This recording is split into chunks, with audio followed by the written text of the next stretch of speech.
Hello students, O2IS academy में आपका बहुत बहुत स्वागत है। जैसा कि आप जानते हैं, हमने HAS एग्ज़ाम के लिए एक सीरीज़ को शुरू किया है, that is DRAW series, daily revision and work. तो यहाँ पर हम पिछले एक साल के करंट अफेयर्स को कवर कर रहे हैं, जिसके अंदर हमने बहुत सारे सब्जेक्ट्स को ऑलरेडी कवर कर लिया है। अगर आपने नहीं देखा है तो आप जाकर देख सकते हैं। आज हम जो करने वाले हैं that is disease in news का लेक्चर नंबर 2। इसका फर्स्ट लेक्चर ऑलरेडी हो चुका है, अगर नहीं देखा है तो जाकर देख सकते हैं। तो शुरू करने से पहले अगर आपको इस वीडियो की PDF चाहिए रिवाइज करने के लिए, तो आप हमारी O2IS एकेडमी की ऐप को जाकर डाउनलोड कर सकते हैं। तो वहाँ पर आपको HPS प्रीलिम्स टेस्ट सीरीज़ 2022 के नाम से एक कोर्स मिल जाएगा, जिसके कंटेंट सेक्शन में आपको फ्री रिसोर्सेज के अंदर करंट अफेयर्स की PDFs मिल जाएगी। इसके अलावा जो भी बच्चे HAS एग्ज़ाम की प्रेपरेशन कर रहे हैं, तो उनके लिए हमने फाउंडेशन बैच भी लॉन्च किया है, जिसके अंदर हम अलग अलग सब्जेक्ट्स को कवर करवाएंगे। इसके अलावा आपको स्टेट स्पेसिफिक GK भी कवर करवाया जाएगा। तो शुरू करते हैं आज की सबसे पहली न्यूज़ से। तो सबसे पहले हम बात करेंगे माइक्रोबोट्स के बारे में। तो रिसेंटली एक रिसर्च हुई जर्मनी के 2 इंस्टीट्यूट्स के अंदर। उन्होंने ये पाया कि जो माइक्रोबोट्स है, अगर उनको बॉडी के अंदर मूव करवाना है तो वो लाइट को यूज़ कर सकते हैं। कैसे यूज़ कर सकते हैं, सबसे पहले बात करते हैं हम माइक्रोबोट्स के बारे में, जिनको हम माइक्रो स्विमर्स भी कहते हैं। एक ऐसे स्फेरिकल से आपको मॉलिक्यूल्स मिलेंगे, उसकी एक तरफ तो होएगी लाइट के सेंसिटिव और दूसरी तरफ होगा डार्क। जैसे ही लाइट इस माइक्रो स्विमर के ऊपर पड़ेगी, उस टाइम पे जो पोर्शन लाइट के सेंसिटिव है, वहाँ से कुछ आयंस रिलीज होंगे डार्क वाली तरफ, जिसकी वजह से ये जो माइक्रो स्विमर है वो मूव कर पाएगा। ठीक है, तो यहाँ पे उन्होंने लाइट को एज अ फ्यूल यूज़ किया है। तो माइक्रोबोट्स के रिगार्डिंग आपको पता होना चाहिए।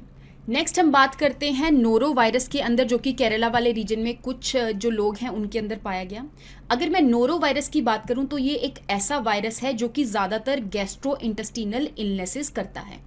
गैस्ट्रो इंटेस्टिनल इलनेसेस का मतलब ये होता है कि आपके स्टमक में जाकर और आपका जो भी डाइजेशन है उसको ख़राब कर देगा, जिसकी वजह से अच्छे से आयंस की एब्जॉर्प्शन नहीं हो पाएगी और उस पर्सन को डायरिया हो जाएगा। तो नोरो वायरस के बारे में आपने याद रखना है, ज़्यादातर ये गैस्ट्रो इंटेस्टिनल इलनेसेस कॉज करता है। कैसे फैलता है ये? ओरल फीकल रूट से। जैसे ही आपने कोई गंदा खाना खाया, उसमें वो वायरस प्रेजेंट था, वो जाके आपके डाइजेशन को खराब कर देगा और आपके फीसिस के थ्रू वो दूसरे पर्सन को जाकर फैल सकता है। नेक्स्ट हम बात करते हैं निपा वायरस के बारे में, जो कि केरला के अंदर इसका आउटब्रेक हुआ था। अगर मैं निपा वायरस की बात करूं तो ये एक ऐसा वायरस है जो कि जो फ्रूट बैट्स होती हैं उनके अंदर चला जाता है। अब अगर वो फ्रूट बैट किसी भी फ्रूट को खाएगी, या फिर उस बैट का जो यूरिन हो गया, ब्लड हो गया और सलाइवा हो गया, वो किसी भी पर्सन के कांटेक्ट में आएगा, चाहे वो फ्रूट्स के द्वारा हो, चाहे वो किसी एनिमल के द्वारा हो, तो ये वहाँ से किसी भी एनिमल और ह्यूमंस को ट्रांसमिट हो सकता है। दैट मीन्स ये एक जूनोटिक वायरस है। जूनोटिक वायरस का मतलब यही होता है कि वो एनिमल से ह्यूमन बींग्स में ट्रांसमिट हो सकता है। इस डिजीज़ के अंदर कुछ सिम्टम्स शो होते हैं, जैसे कि एक्यूट एनसेफेलाइटिस और रेस्पिरेटरी इलनेसेस होते हैं। एनसेफेलाइटिस का मतलब ये होता है कि ब्रेन के अंदर जो मेनिंजेस होते हैं, या सिंपली जो ब्रेन होती है उसके अंदर इन्फ्लेमेशन हो जाती है। और रेस्पिरेटरी इलनेसेस का मतलब आपको पता ही है कि आपकी जो लंग्स होती हैं उसमें वो बहुत ज़्यादा इफेक्टेड होती हैं इस इलनेस के अंदर। नेक्स्ट हम बात करते हैं कि लैंसेट रिपोर्ट के अंदर ये पाया गया कि इंडिया के अंदर 30% केसेस हैं पल्मनरी ट्यूबरकुलोसिस के। अगर मैं पल्मनरी ट्यूबरकुलोसिस की बात करूं तो pulmonary is related to lungs, और ट्यूबरकुलोसिस जो है वो एक ऐसी डिजीज़ है जो एक पर्टिकुलर बैक्टीरिया कॉज करता है। उस बैक्टीरिया का नाम है माइकोबैक्टीरियम ट्यूबरकुलोसिस। तो ये जो बैक्टीरिया है वो लंग्स के अंदर जाकर रिजाइड करने लग जाता है। उसकी वजह से हमारी बॉडी उसके अगेंस्ट कुछ इफेक्ट्स शो करने लग जाती है, कुछ सिम्टम्स शो करने लग जाती है। बहुत ज़्यादा म्यूकस रिलीज होने लग जाता है, कफिंग होती है, स्नीजिंग होती है, और ऐसे ही ये जो बैक्टीरिया है वो एक पर्सन से दूसरे पर्सन में ट्रांसमिट हो सकता है। तो यहाँ पर आप देख सकते हो कि इंडिया के अंदर 11.4 मिलियन पीपल ऐसे हैं जो कि पल्मनरी TB से जूझ रहे हैं। इसके बाद second number of cases Pakistan में पाए गए और उसके बाद इंडोनेशिया। पहले 3 आपने कंट्रीज को याद रखना है। नेक्स्ट हम बात करते हैं मलेरिया के बारे में। तो रिसेंटली जो WHO है उन्होंने एक वैक्सीन को अप्रूव किया है कि ये जो वैक्सीन है वो अफ्रीका वाले रीजन में आप यूज़ कर सकते हैं। अगर मैं मलेरिया के अगेंस्ट वैक्सीन की बात करूं तो इससे पहले मलेरिया के अगेंस्ट कोई भी वैक्सीन अवेलेबल नहीं थी। दैट मीन्स ये जो वैक्सीन है वो अपने आप में सबसे पहली वैक्सीन है। इस वैक्सीन को मॉस्क्यूरिक्स नाम से भी बेचा जा रहा है और ये जो वैक्सीन है वो ब्रिटिश की एक फार्मेसी कंपनी ने बनाई है जिसका नाम है ग्लैक्सोस्मिथक्लाइन। ठीक है, अगर मैं मलेरिया के बारे में बात करूं तो आपको पता ही होगा कि मलेरिया जो है वो एक ऐसा प्लाज्मोडियम है, इसके अलग अलग वेरिएंट्स होते हैं, जैसे प्लाज्मोडियम वाइवैक्स हो गया एंड प्लाज्मोडियम फैल्सीपेरम हो गया। ठीक है, ये एक माइक्रोब है। ये जो माइक्रोब है वो इस मस्कीटो के अंदर एंटर कर जाता है। इस मस्कीटो का नाम है female Anopheles mosquito. That means जो मलेरिया है वो हमेशा फीमेल एनाफिलीज मस्कीटो से ही ट्रांसमिट हो सकता है। अगर मैं इस माइक्रोब की बात करूं तो ये जो माइक्रोब है वो अपनी लाइफ साइकिल को 2 होस्ट में कंप्लीट करता है। एक होस्ट तो हो गया इसका फीमेल एनाफिलीज मस्कीटो और दूसरा होस्ट हो गया ह्यूमन। तो फीमेल एनाफिलीज मस्कीटो जब भी ह्यूमंस को बाइट करते हैं तो यहाँ पे कुछ स्पोरोजॉइट्स जो हैं इस प्लाज्मोडियम के वो हमारी बॉडी के अंदर आ जाते हैं और फर्दर ये जो माइक्रोब है हमारी बॉडी के अंदर ही अपनी बाकी की जो लाइफ स्टेजेस हैं लाइफ साइकिल के अंदर वो कंप्लीट करता है। तो यहाँ पे स्पोरोजॉइट से गैमेटोसाइट्स बन जाते हैं और आपको पता ही है कि जो गैमेटोसाइट्स है उसमें मेल और फीमेल गैमेटोसाइट्स जो है वो दोबारा से जब कोई एनाफिलीज मस्कीटो बाइट करेगी तो वो इस मस्कीटो के अंदर चले जाते हैं और अल्टीमेटली जो गैमीट्स होते हैं वो इस मस्कीटो के अंदर फर्टिलाइज कर जाते हैं और उसके बाद नेक्स्ट जनरेशन के जो स्पोरोजॉइट्स हैं वो रिलीज हो जाते हैं। तो ये लाइफ साइकिल जो है ऐसे कंटिन्यू ही रहता है। नेक्स्ट हम बात करते हैं ओमिश्योर किट के बारे में। तो हमारा जो Indian council of medical research है दैट मीन्स ICMR है, अभी रिसेंटली उन्होंने सार्स कोरोना वायरस 2 का एक वेरिएंट है जिसका नाम है ओमिक्रॉन। उस ओमिक्रॉन को डिटेक्ट करने के लिए एक किट बनाई है जिसका नाम है ओमिश्योर किट। अब ये जो ओमिश्योर किट है वो RT-PCR किट है, RT-PCR सिस्टम के ऊपर बेस्ड है। दैट मीन्स अगर कोई भी वायरस एंटर किया है ये जो किट है उसको एम्पलीफाई करके डिटेक्ट करती है कि ये कौन सा वायरस अवेलेबल है, कौन सा वेरिएंट अवेलेबल है। अब ये जो किट है एक पर्टिकुलर टेक्निक को एलिमिनेट करती है जिसका नाम है जीनोम सीक्वेंसिंग। देखो होता क्या है कि ओमिक्रॉन वेरिएंट को डिटेक्ट करने के लिए जीनोम सीक्वेंसिंग करनी बहुत ज़्यादा ज़रूरी है। तो जीनोम सीक्वेंसिंग के अंदर किसी भी वायरस का जो जेनेटिक मटेरियल है उसके हर एक नाइट्रोजन बेस को डिटेक्ट किया जाता है। तो ये बहुत ही ज़्यादा कॉम्प्लिकेटेड टेक्निक होती है और इसके अंदर बहुत ज़्यादा टाइम लगता है। तो इस चीज़ को एलिमिनेट करने के लिए यहाँ पे ओमिश्योर किट जो है वो ICMR ने बनाई है जो कि टाटा मेडिकल एंड डायग्नोस्टिक द्वारा मैन्युफैक्चर करी जाएगी। अगर मैं ICMR के बारे में बात करूँ तो ये तो आपको पता ही है, मैंने आपको बहुत बार पढ़ा दिया है कि ministry of health and family welfare के अंडर ये आती है। ये ऑर्गेनाइजेशन 1949 के अंदर बनी थी। उससे पहले इसको बोला जाता था इंडियन रिसर्च फंड एसोसिएशन, बाद में इसका नाम जो है वो ICMR रख दिया गया। नेक्स्ट हम बात करते हैं ट्रांसप्लांटेशन के बारे में। तो रिसेंटली जो US के सर्जन्स हैं उन्होंने पिग का जो हार्ट है उसको ह्यूमंस के अंदर ट्रांसप्लांट किया है। अगर मैं ट्रांसप्लांटेशन की बात करूं तो यहाँ पर अलग अलग टाइप ऑफ ट्रांसप्लांटेशन होती है। सबसे पहली है ऑटोग्राफ्ट। ऑटोग्राफ्ट के अंदर एक जो पर्सन है उसकी एक पर्टिकुलर जगह का कोई भी ऑर्गन या फिर उसके कुछ सेल्स जो हैं वो दूसरी जगह ट्रांसप्लांट कर दिए जाते हैं। अगर मैं आइसोग्राफ्ट की बात करूं तो यहाँ पे 2 आइडेंटिकल ट्विंस जो होते हैं उनके जो ऑर्गन्स या फिर सेल्स होते हैं एक दूसरे की बॉडी में ट्रांसप्लांट कर दिए जाते हैं। अब नेक्स्ट है आपका एलोग्राफ्ट। एलोग्राफ्ट के अंदर 2 ह्यूमंस के बीच में ट्रांसप्लांटेशन होगी जो कि बिल्कुल भी आइडेंटिकल नहीं है। दैट मीन्स वो एक ही स्पीशीज से तो बिलोंग करते हैं लेकिन वो एक दूसरे के आइडेंटिकल नहीं है, तो इसको हम बोलते हैं एलोग्राफ्ट। और एक ट्रांसप्लांटेशन होती है आपकी जीनोग्राफ्ट। जीनोग्राफ्ट का मतलब होता है कि 2 अलग अलग स्पीशीज हैं, जैसे कि मंकी और ह्यूमंस हो गए, इन द सेम वे जैसे कि पिग और ह्यूमंस हो गए। तो ये 2 अलग अलग स्पीशीज हैं और उन दोनों स्पीशीज के जो ऑर्गन्स हैं उसको एक दूसरे में ट्रांसप्लांट किया जा रहा है। इसको हम जीनो ट्रांसप्लांटेशन कहते हैं। तो यहाँ पे आपको पता ही चल गया होगा कि जो पिग की हार्ट की ट्रांसप्लांटेशन ह्यूमंस के अंदर हुई है उसको हम जीनो ट्रांसप्लांटेशन कहते हैं। ऐसे तो इससे पहले भी बहुत बार जो जीनो ट्रांसप्लांटेशन है वो हुई है लेकिन वो कभी भी सक्सेसफुल नहीं हो पाई। तो सबसे पहली बार जो जीनो ट्रांसप्लांटेशन है वो 1970s के अंदर हुई थी। एक बार 1984 में एक छोटी सी बच्ची को बबून का जो हार्ट है वो ट्रांसप्लांट किया गया था लेकिन वो बिल्कुल भी सक्सेसफुल नहीं रहा। 21 दिन के बाद ही उस बच्ची की मृत्यु हो गई। इन द सेम वे जिस पर्सन के अंदर पिग का जो हार्ट है वो ट्रांसप्लांट किया गया है उनकी भी मृत्यु हो गई है। नेक्स्ट हम बात करते हैं मसल डिसफंक्शन के बारे में जो कि विटामिन डी की डेफिशिएंसी की वजह से होती है। देखो होना क्या चाहिए कि आपने जो भी खाना खाया है वो ग्लूकोज में कन्वर्ट होकर आपकी जो मसल्स हैं वहाँ पे स्टोर हो जाना चाहिए। उसके बाद जब भी बॉडी को रिक्वायरमेंट हो तो उस टाइम पे जो मसल्स के अंदर स्टोर्ड ग्लूकोज है जो कि ग्लाइकोजन की फॉर्म में होता है, वहाँ से दोबारा से ग्लूकोज बनाया जाता है, और वो बनाने के लिए आपको विटामिन डी की ज़रूरत होती है। और जिस पर्सन के अंदर भी विटामिन डी की डेफिशिएंसी हो जाती है तो वो जो ग्लाइकोजन है वो ग्लूकोज में नहीं कन्वर्ट हो पाता, तो इसलिए जो मसल्स हैं वो ग्लाइकोजन के अलावा प्रोटीन्स को तोड़ने लग जाती है ताकि वहाँ से उनको ग्लूकोज मिल सके। दैट मीन्स आपके मसल्स का जो प्रोटीन है वो डिग्रेड हो रहा है, वो ग्लूकोज में कन्वर्ट हो रहा है। होना क्या चाहिए था कि ग्लाइकोजन का ग्लूकोज कन्वर्ट होना चाहिए था, बट ये नहीं हुआ, तो उसकी वजह से जो मसल्स हैं वो बहुत ज़्यादा वीक हो जाती हैं। इसकी वजह से मसल वास्टिंग भी हो जाती है। दैट मीन्स विटामिन डी जो है वो बहुत ज़्यादा इंपॉर्टेंट है एक तरह से मसल्स वगैरह को ठीक रखने के लिए। अगर मैं विटामिन डी की बात करूं तो आपको पता ही होगा कि जो विटामिन होते हैं वो दो टाइप के होते हैं, एक वाटर सॉल्युबल होते हैं और एक फैट सॉल्युबल होते हैं। तो जो विटामिन ए, डी, ई के हैं वो सारे के सारे फैट सॉल्युबल होते हैं। तो आपको पता चल गया कि विटामिन डी जो है वो फैट सॉल्युबल विटामिन है। और विटामिन डी का जो फंक्शन है आपकी बोन्स और मसल्स के लिए बहुत ज़्यादा इंपॉर्टेंट है। वो कैल्शियम, मैग्नीशियम और फॉस्फेट वगैरह को एब्जॉर्प्शन करने में बहुत ज़्यादा इंपॉर्टेंट रोल प्ले करते हैं। नेक्स्ट हम बात करते हैं अफ्रीकन स्वाइन फीवर के बारे में।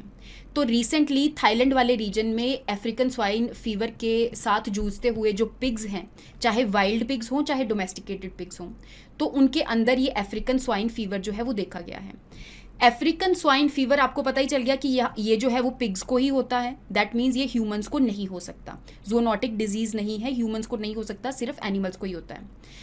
अब उन पिग्स के अंदर हेमरेजिक फीवर होता है। हेमरेजिक फीवर का मतलब ये है कि इन पिग्स के अंदर जो ब्रेन होता है, उनकी जो ब्लड वेसल्स होती हैं वो एक तरह से बर्स्ट कर जाती हैं। और ये जो अफ्रीकन स्वाइन फीवर है वो इंडिया के अंदर भी 2021 में इसके केसेस देखने को मिले थे। इसको कैसे प्रिवेंट या क्योर किया जाता है, तो जिस भी पिग्स को ये अफ्रीकन स्वाइन फीवर हुआ है उन सारे पिग्स को मारना ही एक सोल्यूशन है। दैट मीन्स यहाँ पे एनिमल्स की कलिंग की जाती है। तो ये चीज़ें आपने याद रखनी है। नेक्स्ट हम बात करते हैं नियोकोव वायरस के बारे में। तो नियोकोव वायरस जो है सबसे पहली बार 2011 के अंदर आइडेंटिफाई किया, एक पर्टिकुलर बैट के अंदर ही आइडेंटिफाई किया था जिसका नाम है न्यूरोमीसिया। अब क्योंकि इसका नाम न्यूरोमीसिया है तो यहाँ से ही इसका नियोकोव वायरस जो है उसका नाम रख दिया गया। सबसे पहली बार साउथ अफ्रीका वाले रीजन में इसको पाया गया था, और जानने को ये मिला कि ये जो नियोकोव वायरस है उसकी 85% रिजेम्बलेंस जो है वो मर्स को कोरोना वायरस के साथ मिलती है। दैट मीन्स जो middle east respiratory syndrome corona virus है, जो कि सबसे पहली बार 2012 में सऊदी अरेबिया वाले रीजन में आइडेंटिफाई किया गया था, उसके साथ ही 85% रिजेंबल करता है। पर जो मर्स वायरस है वो तो ह्यूमंस में देखने को मिलता है, दैट मीन्स वो ज़ूनोटिक वायरस है, लेकिन जो नियोकोव वायरस है वो ह्यूमंस में नहीं होता। अभी तक जितनी भी स्टडीज़ है उसमें यही पाया गया है कि ये ह्यूमंस के अंदर, एनिमल से ह्यूमन के अंदर ट्रांसमिट नहीं होता है। नेक्स्ट हम बात करते हैं निग्लेक्टेड ट्रॉपिकल डिजीजेस के बारे में। तो ये कुछ ऐसी डिजीजेस हैं जो कि ज़्यादातर ट्रॉपिकल रीजन्स वाले रीजन में ही पाई जाती हैं। ट्रॉपिकल रीजन कौन सा है? जैसे आपको पता है कि ये इक्वेटर है, इक्वेटर के 30 डिग्री नॉर्थ और 30 डिग्री साउथ वाला जो रीजन है वो ट्रॉपिकल रीजन है, ठीक है। और क्योंकि इस रीजन में अलग ही टेम्परेचर होता है, फॉर एग्जांपल बहुत ज़्यादा गर्मी होती है, बारिशें होती हैं, तो ये जो टेम्परेचर और ये जो इन्वायरमेंटल कंडीशन है वो माइक्रो ऑर्गेनिज्म को ब्रीड करने का मौका देती हैं, जिसकी वजह से जितने भी मस्किटोज वगैरह हैं वो ह्यूमंस को कोई ना कोई जो वायरस या बैक्टीरिया है वो ट्रांसमिट करते रहते हैं।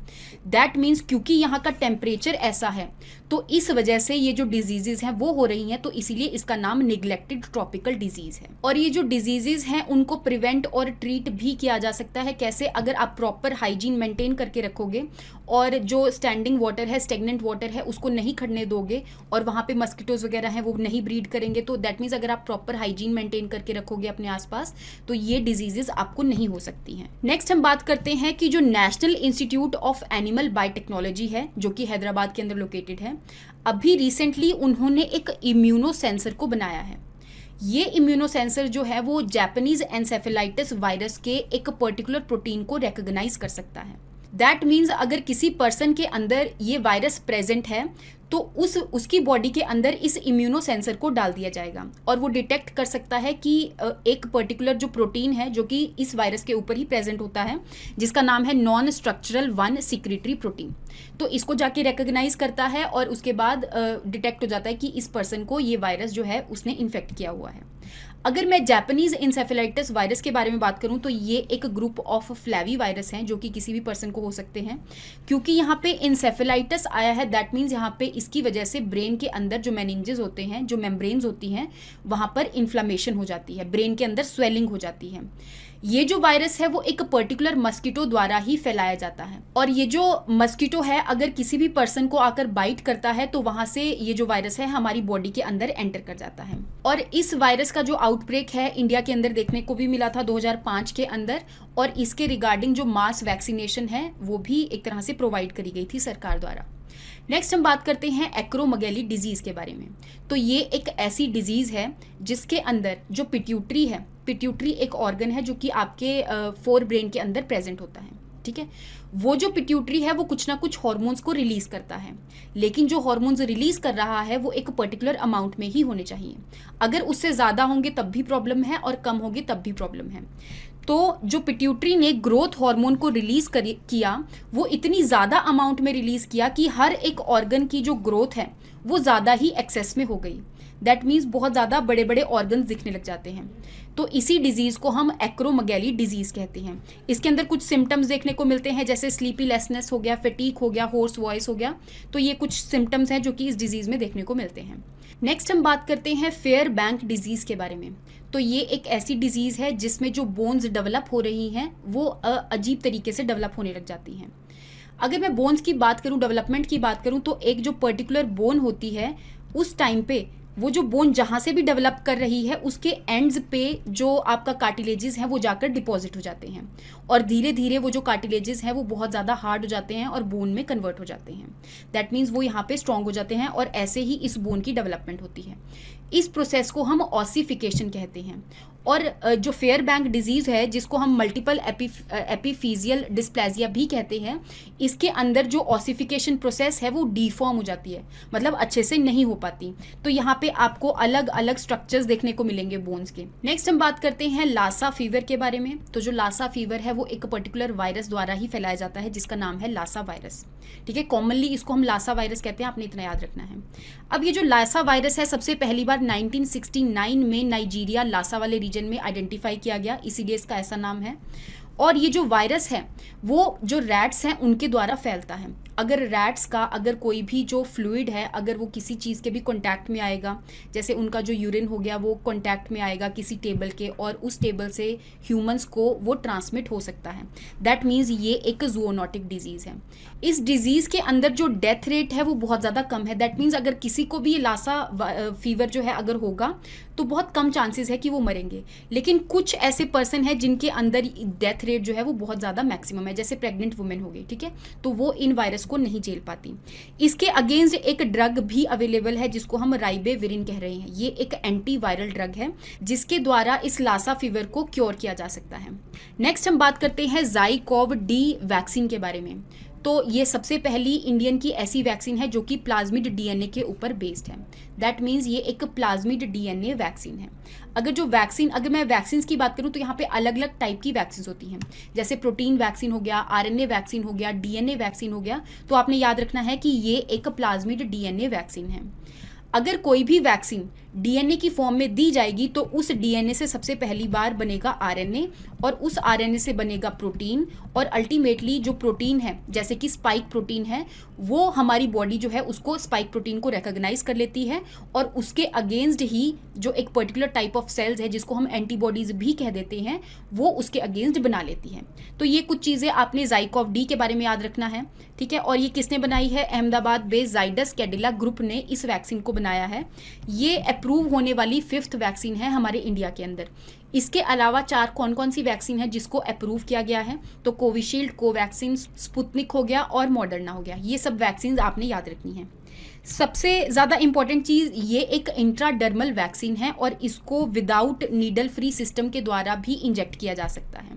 दैट मीन्स ये जो स्किन है उसके अंदर डायरेक्टली इंजेक्ट कर दी जाती है, और उसके लिए किसी भी नीडल की ज़रूरत नहीं है। एक पर्टिकुलर डिवाइस होता है जिसके द्वारा जो प्रेशर अप्लाई करके डायरेक्टली वो वैक्सीन जो है वो स्किन के अंदर चले चले जाती हैं। तो ये कुछ चीज़ें आपने जाइडस वैक्सीन के बारे में याद रखनी है। नेक्स्ट हम बात करते हैं मिस्टीरियस लिवर डिजीज़ के बारे में। तो रिसेंटली जो यूरोपियन कंट्रीज़ हैं उनके अंदर छोटे छोटे जो बच्चे हैं 1 से लेकर 6 साल तक के बच्चे, उनके अंदर ये डिजीज़ देखने को मिली है। अब इस डिजीज़ का नाम मिस्टीरियस लिवर डिजीज़ इसलिए है क्योंकि ऐसे तो लिवर को इन्फेक्ट करने वाले या फिर ऐसे जो माइक्रोब्स हैं जो कि लिवर से रिलेटेड हैं, जैसे कि hepatitis virus A B C D E हो गया, लेकिन इस डिजीज़ में पाया गया कि ये इस डिजीज़ के लिए हेपेटाइटिस वायरस रिस्पॉन्सिबल नहीं है, बल्कि एक और वायरस जो कि एक कोल्ड वायरस है जिसको हम एडिनो वायरस भी कहते हैं, वो इस डिजीज़ के लिए रिस्पॉन्सिबल है। दैट मीन्स ये जो डिजीज़ है इसके पीछे जो मिस्ट्री है अभी तक उसको रिकॉग्नाइज नहीं किया गया है। नेक्स्ट हम बात करते हैं कलर ब्लाइंडनेस के बारे में। तो रिसेंटली सुप्रीम कोर्ट ने एक इंस्टीट्यूट को जिसका नाम है film and television institute of India, ये एक ऐसा इंस्टीट्यूट है जो कि यहाँ पे अलग अलग कोर्सेज में बच्चों को इनरोल करते हैं। अब यहाँ पे इन्होंने एक एक्सेप्शन रखी है कि जिन भी बच्चों को कलर ब्लाइंडनेस है उनको हम नहीं इनरोल करेंगे। तो सुप्रीम कोर्ट ने बोला है कि आप इस एक्सेप्शन को हटा दो। तो बात कर लेते हैं कलर ब्लाइंडनेस के बारे में। अगर मैं कलर ब्लाइंडनेस की बात करूँ तो यहाँ पे जिस भी पर्सन को कलर ब्लाइंडनेस हो जाती है वो अलग अलग कलर्स को डिफ्रेंशिएट नहीं कर पाता है, ठीक है। अब कलर्स को डिफ्रेंशिएट करने के लिए एक पर्टिकुलर सेल्स रिस्पॉन्सिबल होती हैं। कौन सी सेल हैं? आपकी आई के अंदर जो रेटिना वाली सेल्स होती हैं उसके अंदर रॉड सेल्स होती हैं और कोन सेल्स होती हैं। उसमें से जो रॉड सेल्स होती हैं वो लाइट को डिटेक्ट करती हैं। दैट मीन्स अभी लाइट है, अभी डार्क है, उसको कौन डिटेक्ट करेगा? Rod cell. और कलर्स को डिटेक्ट करने के लिए होती हैं कोन सेल्स।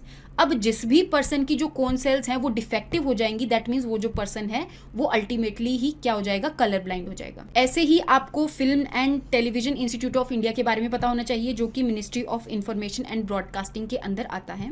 ये जो फिल्म एंड टेलीविजन के रिगार्डिंग जितने भी कोर्सेज हैं उनके रिगार्डिंग ये ऑफर करते हैं कोर्सेज बच्चों को, और बच्चे जाके इसमें इनरोल होते हैं। नेक्स्ट हम बात करते हैं ह्यूमन जीनोम प्रोजेक्ट के बारे में। तो आपको पता ही होगा कि ह्यूमंस का जो डीएनए है उसको सीक्वेंस करने के लिए एक प्रोजेक्ट चलाया गया था। 1990s में ये प्रोजेक्ट चलाया था और 2003 के अंदर ये प्रोजेक्ट खत्म हो गया था, जिसके अंदर ह्यूमन के अंदर जो जेनेटिक मटेरियल है उसको पूरा का पूरा सीक्वेंस किया गया। सीक्वेंस का मतलब यहाँ पे लेमन्स लैंग्वेज में अगर मैं बताऊँ तो उस डीएनए के अंदर जितने भी मॉलिक्यूल्स हैं उसको आइडेंटिफाई किया कि कौन कौन से मॉलिक्यूल कहाँ कहाँ पे प्रेजेंट है और कौन कौन सी जो जीन है वो किस चीज़ के लिए रिस्पॉन्सिबल है, ठीक है। इसको हम सीक्वेंसिंग कह देते हैं। लेकिन उस टाइम पे सिर्फ 92% ह्यूमन डीएनए जो है उसको सीक्वेंस किया गया था। बाकी का जो बचा हुआ 8% डीएनए है वो अभी रिसेंटली सीक्वेंस किया गया है, उसकी जो इन्फॉर्मेशन है उसको पब्लिश किया गया है। तो इसीलिए ये न्यूज़ में था। आपको याद होना चाहिए कि ह्यूमन जीनोम प्रोजेक्ट होता क्या है और कितना परसेंट जो ह्यूमन जीनोम सीक्वेंसिंग है वो लेफ्ट आउट थी, जो अभी रिसेंटली कंप्लीट हुई है। नेक्स्ट हम बात करते हैं हेल्थ क्वेस्ट के बारे में। तो रिसेंटली इसरो ने एक इनिशिएटिव को लॉन्च किया है जिसका नाम है हेल्थ क्वेस्ट। हेल्थ क्वेस्ट की फुल फॉर्म है health quality upgradation enabled bye space technology of ISRO, ठीक है। इसके अंदर होता क्या है कि जितनी भी हेल्थ सर्विसेज हैं उनको प्रोवाइड करने के लिए स्पेस टेक्नोलॉजी कैसे यूज़ होगी, तो इस चीज़ को एक तरह से काउंटर करने के लिए इस इनिशिएटिव को लॉन्च किया गया है। जैसे हेल्थ सर्विसेज फॉर एग्जांपल एक एम्बुलेंस है, उस एम्बुलेंस ने एक पर्टिकुलर लोकेशन से कहीं और जाना है तो उसको जीपीएस सिस्टम चाहिए, ठीक है। जीपीएस सिस्टम के लिए अगर उसके पास जो जीपीएस सिस्टम है कहाँ से आ रहा है? स्पेस टेक्नोलॉजी से आ रहा है। दैट मीन्स यहाँ पे टेलीकम्युनिकेशन के लिए, जीपीएस के लिए, नेविगेशन के लिए स्पेस टेक्नोलॉजी का यूज़ किया जा रहा है। तो ऐसे ही इस चीज़ के रिगार्डिंग ही हेल्थ क्वेस्ट को इसरो ने लॉन्च किया है।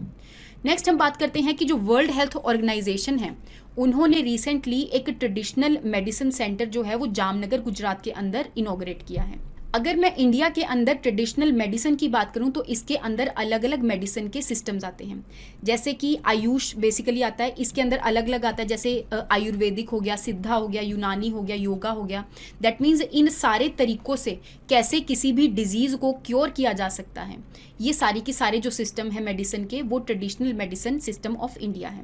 क्योंकि आपको पहले पता ही होगा कि हमारी कंट्री के एंशिएंट टाइम्स के अंदर हमारी कंट्री में जड़ी बूटियों को यूज़ किया जाता था किसी भी डिजीज़ को क्योर करने के लिए, ठीक है। तो इसीलिए इस ट्रेडिशनल सेंटर को जामनगर गुजरात के अंदर खोला गया है। नेक्स्ट हम बात करते हैं एंटी माइक्रोबियल रेजिस्टेंस के बारे में। तो एंटी माइक्रोबियल रेजिस्टेंस का मतलब ये होता है कि अगर किसी की बॉडी के अंदर कोई भी माइक्रो ऑर्गेनिज्म प्रेजेंट है, उस माइक्रो ऑर्गेनिज्म को ट्रीट करने के लिए एंटीबायोटिक्स दी जाती हैं, ठीक है। अब ये जो एंटीबायोटिक्स हैं वो जाकर इस ऑर्गेनिज्म को किल कर देती हैं। दैट मीन्स इस माइक्रो ऑर्गेनिज्म के अगेंस्ट ये एंटीबायोटिक इफेक्टिव है। अब अगर क्या हो कि ये माइक्रो ऑर्गेनिज्म को इस एंटीबायोटिक से कोई भी फर्क नहीं पड़ रहा है, तो उसी चीज़ को हम एंटी माइक्रोबियल रेजिस्टेंस कहते हैं। दैट मीन्स इस माइक्रोब ने इस एंटीबायोटिक के अगेंस्ट रेजिस्टेंस पैदा कर ली है। ठीक है, तो ये जो रेजिस्टेंस है AMR होता है, वो इसलिए होता है क्योंकि बहुत ज़्यादा एंटीबायोटिक्स का आजकल यूज़ होने लग गया है। तो इस चीज़ के लिए एक रेड लाइन कैंपेन को लॉन्च किया गया था। रेड लाइन कैंपेन का मतलब ये है कि जिस भी एंटीबायोटिक के ऊपर ये रेड लाइन प्रेजेंट होगी, वो एंटीबायोटिक आपने अपनी मर्जी से नहीं लेनी है। किसी भी जो फिजिशियन है, किसी भी डॉक्टर है, उसकी परमिशन से या उसकी काउंसलिंग के बाद ही उस एंटीबायोटिक को लेना है। अपनी मर्जी से वो दवाइयाँ नहीं लेनी है, क्योंकि अपनी मर्जी से लेते हैं उसकी वजह से ही जो माइक्रोब है इस पर्टिकुलर एंटीबायोटिक के अगेंस्ट रेजिस्टेंस पैदा कर लेता है। नेक्स्ट हम बात करते हैं वन हेल्थ कॉन्सेप्ट के बारे में। वन हेल्थ कॉन्सेप्ट एक ऐसा कॉन्सेप्ट है जिसके अंदर हम ह्यूमन हेल्थ के साथ साथ इन्वायरमेंट की हेल्थ का भी ध्यान रखते हैं और एनिमल हेल्थ का भी ध्यान रखते हैं।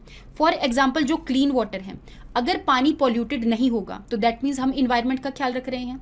अगर वो पॉल्यूटेड हो गया तो उसकी वजह से जो मस्कीटोज वगैरह हैं वो उस पर आके ब्रीड करेंगे, है ना, और यहाँ पे जो एनिमल हेल्थ है एक तरह से वो खराब होगी। उसके अंदर जो वायरसेस वगैरह हैं वो एंटर कर गए और वो जो मस्कीटोज हैं वो जाके ह्यूमन की हेल्थ को भी खराब करेंगे, अलग अलग डिजीजेस को फैलाने का काम करेंगे। अगर हम इन तीनों चीज़ों की हेल्थ का ध्यान रखें, दैट मीन्स ह्यूमन हेल्थ का भी, इन्वायरमेंट हेल्थ का भी और एनिमल हेल्थ का भी ध्यान रखें, तो उस कॉन्सेप्ट को कहते हैं वन हेल्थ कॉन्सेप्ट या फिर वन हेल्थ अप्रोच। नेक्स्ट हम बात करते हैं म्यूकोरमाइकोसिस के बारे में, जिसको ब्लैक फंगस भी कहा जाता है। तो ये एक ऐसा फंगल इन्फेक्शन है जो कि एक पर्टिकुलर पॉपुलेशन को ही होता है। वो कौन सी पॉपुलेशन है? ऐसे पर्सन जो पहले ही किसी ना किसी बीमारी से जूझ रहे हैं और उनकी जो इम्यूनिटी है वो वीक हो गई है, उन पर्सन को ही ये ब्लैक फंगस होता है। तो रिसेंटली जो लोग भी कोरोना वायरस से जूझ रहे थे, ज़्यादातर उनके अंदर ही इस ब्लैक फंगस जो है, ये जो ब्लैक फंगस है वो देखने को मिली है। अगर मैं ब्लैक फंगस की बात करूं तो ये जो पर्सन टू पर्सन तो ट्रांसमिट नहीं होती है, बल्कि हवा के अंदर या फिर सॉइल वगैरह के अंदर जो भी इस फंगस के स्पोर्स प्रेजेंट होते हैं वो जाकर किसी की बॉडी के अंदर फेवरेबल कंडीशन में जाकर रहने लग जाते हैं और इसी तरह ही फंगल इन्फेक्शन को कॉज करते हैं। तो इसके ट्रीटमेंट के लिए अलग अलग एंटी फंगल मेडिसिन जो है वो अवेलेबल हैं। नेक्स्ट हम बात करते हैं इंसाकॉग के बारे में। सबसे पहली बात तो इसकी फुल फॉर्म क्या है? Indian SARS corona virus 2 genome consortium. Consortium का मतलब ये है कि यहाँ पर अलग अलग ऑर्गेनाइजेशन जो हैं एक दूसरे के साथ मिलकर काम करेंगे। 38 लेबोरेटरीज हैं और यहाँ पे ministry of family and health welfare है, उसके बाद डिपार्टमेंट ऑफ बायोटेक्नोलॉजी हो गया, CSIR हो गया और ICMR हो गया। एक दूसरे के साथ मिलकर ये काम करेंगी सार्स कोरोना वायरस 2 के ऊपर। क्या काम करेंगी? अब जो कोविड वायरस है, दैट मीन्स जो सार्स कोरोना वायरस 2 है, उसके अलग अलग वेरिएंट्स जो हैं वो देखने को मिल रहे हैं। उन वेरिएंट्स की स्टडी करेगी, क्यों उनके अंदर म्यूटेशन आ रही है और किस पॉपुलेशन में वो ज़्यादातर जो सार्स कोरोना वायरस 2 है वो इन्फेक्ट कर रहा है। तो इस सारी स्टडी के रिगार्डिंग जो इन्फॉर्मेशन है वो इंसाकॉग के अंदर एक तरह से इकट्ठी करी जाएगी। तो ये चीज़ें आपने याद रखनी है। नेक्स्ट हम बात करते हैं 2DG ड्रग के बारे में। तो रिसेंटली जो drugs controller general of India है, उन्होंने एक ड्रग को अप्रूव किया है जो कि एक ओरल ड्रग है, मुंह द्वारा लिया गया एक ड्रग है। किसके अगेंस्ट है? सार्स कोरोना वायरस 2 के अगेंस्ट है।